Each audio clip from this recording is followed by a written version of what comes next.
Galera, o período republicano, ele começa em 1889 com a proclamação da República, no final de 1889, e vai vir até os dias atuais. A gente percebe que é nesse momento que a gente, na verdade, vai se consolidando, né, na maior parte da ocupação do território que nós já temos com uma configuração mais parecida com o que temos hoje.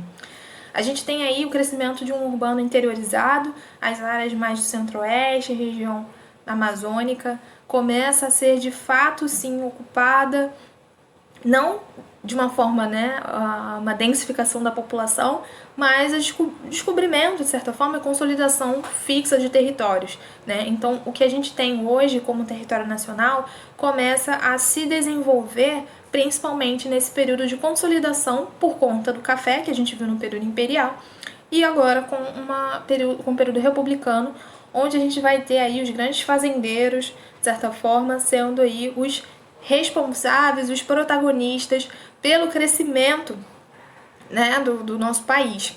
Isso sempre muito atrelado às questões de ciclos econômicos e, mais uma vez, mencionando a questão do café que se consolida, né, do período imperial para o período republicano, tá certo? Então a gente tem aqui dois mapas, né, para exemplificar essas mudanças. Você não precisa, né, hoje em dia a nossa geografia ela não é mais como a geografia tradicional dos anos 60, que os seus pais, os seus avós, pais não, né, mas seus avós provavelmente tinham, que você tinha que saber todas as mudanças dos nomes do que o Brasil era, dos estados, províncias, isso não existe mais na nossa geografia atual. É mais para que você tenha mais ou menos um conhecimento dessas mudanças que aconteceram. E aí por isso que eu trago para você esses mapas todos juntos de uma vez só, para que você consiga, na verdade, tirar como proveito, né, dessas informações que toda a nossa formação do território brasileiro, que chegamos até os dias atuais, foram pautadas em interesses políticos, né, principalmente no início por um interesse político dos europeus, né, interesses estratégicos que estão relacionados à nossa ocupação ser, primeiramente falando, né, na região litorânea e que tem relação direta com os recursos naturais. Então a gente teve uma maior facilidade nas áreas litorâneas pela questão da chegada, né, pela área litorânea, pela questão do transporte, né, desses portugueses, europeus, holandeses, enfim, toda a população que vem e adentra ao território brasileiro e que transforma e que constrói o país que nós somos hoje, certo?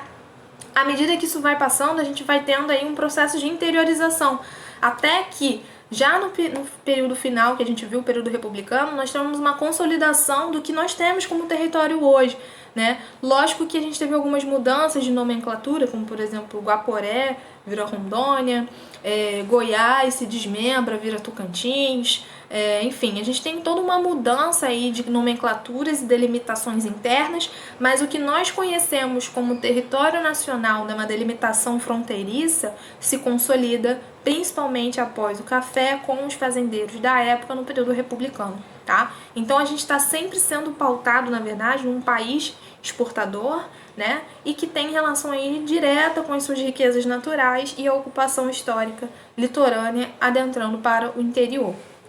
E aí eu tenho aí um grande resumão, na verdade, né, do século XVI, né, do período colonial, até 1930, que é o marco da República, fim da República Velha, né, o início de uma nova república com a chegada de Vargas no Brasil, que vai modificar e alterar todas as mudanças industriais que nós temos, certo?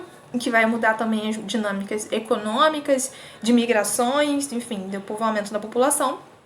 Mas esse mapa, ele é, digamos que, um grande sintetizador dessas chamadas ilhas econômicas que geraram a produção do espaço geográfico do território brasileiro ao longo dessas mudanças, desses períodos, tá?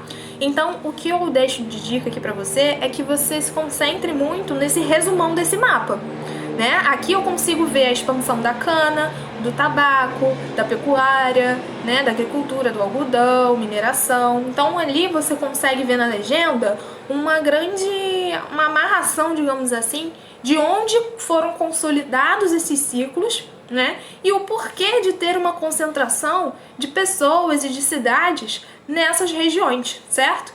E a gente percebe que existem alguns vazios no mapa. E aí eu pergunto pra você, será que esses vazios hoje eles continuam sendo vazios? Será que a gente explorou, né, depois da Revolução de 30, será que a gente conseguiu explorar bem o nosso território? A gente percebe, né, quando a gente estuda as nossas aulas regionais, né, das regiões do Brasil, que a gente teve ainda até hoje, né, algumas considerações com relação a esse povoamento. A gente percebe que nós temos essa divisão atual, né, das macro-regiões, né, do Brasil, mas a gente sabe que existem diferenças regionais muito marcantes nelas. E uma das características mais marcantes é a questão do povoamento, é a questão da densidade demográfica. A gente sabe que a região Centro-Sul é a que concentra a maior quantidade de pessoas, economias, indústrias, por conta desse processo histórico, né, que vem lá de trás até os dias atuais, mas que continua se perdurando, principalmente pelo incentivo e pela dinâmica industrial. As outras regiões, né, elas têm cada uma a sua relevância. Centro-Oeste hoje já com uma questão mais agrária, a região Nordeste também, que tem hoje recebendo aí indústrias por conta desse inchaço urbano do Centro-Sul, algumas dinâmicas agropecuárias importantes também, e a região Norte, né, com uma questão da dinâmica de proteção ambiental da floresta amazônica, alguns pontos industriais ali também presentes, mas com uma baixa densidade demográfica até os dias atuais. Isso tudo por uma falta de investimento de integração logística entre essas regiões, certo? Que se perdura, que eu queria que vocês dessem uma olhada, desde o início do período colonial, tá? Então hoje nós temos essa configuração do Brasil, território brasileiro, lembrando só, né, que nós somos o maior país da América do Sul em questão territorial, processo histórico aí, né, que foi envolvido diversas guerras, diversos conflitos no nosso litoral, né, com relação às nossas fronteiras, mas só relembrando aí, com a grande extensão do Brasil, nós somos vizinhos, né, fronteira, praticamente de todos os países da América do Sul, exceto, lembrando, do Chile e do Equador.